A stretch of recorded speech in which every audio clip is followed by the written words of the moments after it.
Elisa education प्रश्न number 1 संवाद वाहिकार संपादक किए थे? उत्तर फकीर मोहन सेनापति। प्रश्न नंबर 2 संबलपुर हितैषिणीर संपादक किए थे? उत्तर नीलमणि विद्यारत्न। प्रश्न नंबर 3 किए ओडिशा को एक स्वतंत्र प्रदेश गठन करिवार प्रस्ताव देइथिले? उत्तर स्टाफोर्ड नॉर्थकोट। प्रश्न नंबर 4 केबे और केउठारे प्रथम गंजाम ओडिशा सम्मिलनी आहूत होइथिला? उत्तर 1902 मसीह रंभाठारे। प्रश्न नंबर 5 किए बालेश्वररू लॉर्ड कर्जन पाखक ओडिया भाषाभाषी अंचल एकत्रीकरण पर एक स्मारकपत्र देइथिले? उत्तर वैकुंठनाथ दे। प्रश्न नंबर 6 गंजाम जातीय समिति केबे गठित होइथिला? उत्तर 1903 मसीह। प्रश्न नंबर 7 किए गंजाम जातीय समितिर प्रथम सभापति थिले?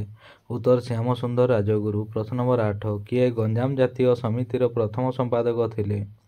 उत्तर नीलमणि विद्यारत्न। प्रश्न नंबर 9 केबे उत्कल सम्मिलनी गठन करा जाइथिला? उत्तर 1903 मसीह। प्रश्न नंबर 10 कटक ठारे अनुष्ठित उत्कल सम्मिलनीर प्रथम अधिवेशन किए पौरोहित्य करथिले? उत्तर मयूरभंजर महाराजा श्री कृष्णचंद्र भंज। प्रश्न नंबर 11 केबे उत्कल सभा गठित होइथिला? उत्तर 1877 मसीह। प्रश्न नंबर 12 केबे ओडोनेल कमिटी गठन करागला? उत्तर 1931 मसीह।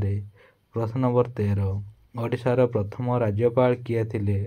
उत्तर सार जॉन ऑस्टिन हबाक। प्रश्न नंबर 14 फिलिप डफ कमिटी कहीं गठन करागला? उत्तर ओडिया भाषाभाषी अंचल जनमत कौन जानिबा पाई। प्रश्न नंबर 15 ओडिशारे केतोटी गणजात राज्य थिला?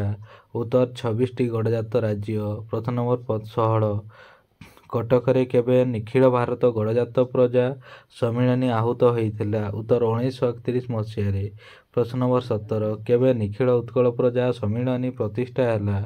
उत्तर 1931 मसीह। प्रश्न नंबर 18 किए निखिल उत्कल प्रजा सम्मिलनीर प्रथम सभापति थिले? उत्तर ब्रजसुंदर दास। प्रश्न नंबर 19 किए निखिल उत्कल प्रजा सम्मिलनी रे प्रथम सभापति थिले? उत्तर बालुंकेश्वर आचार्य। प्रश्न नंबर 20 जातीय निखिल भारत प्रजा सम्मिलनी केबे और केउठी आहूत होइथिला?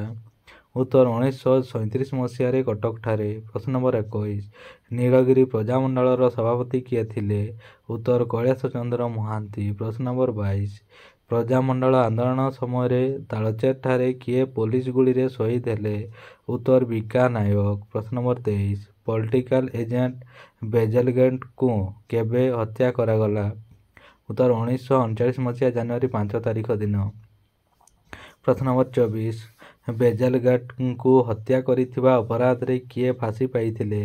उत्तर रघुनाथ महांती और दिवाकर परिड़ा। प्रश्न नंबर 25 केउ प्रजामंडल आंदोलन रे निर्मल मुंडा नेतृत्व नैथिले? उत्तर गांगपुर प्रजामंडल आंदोलन रे।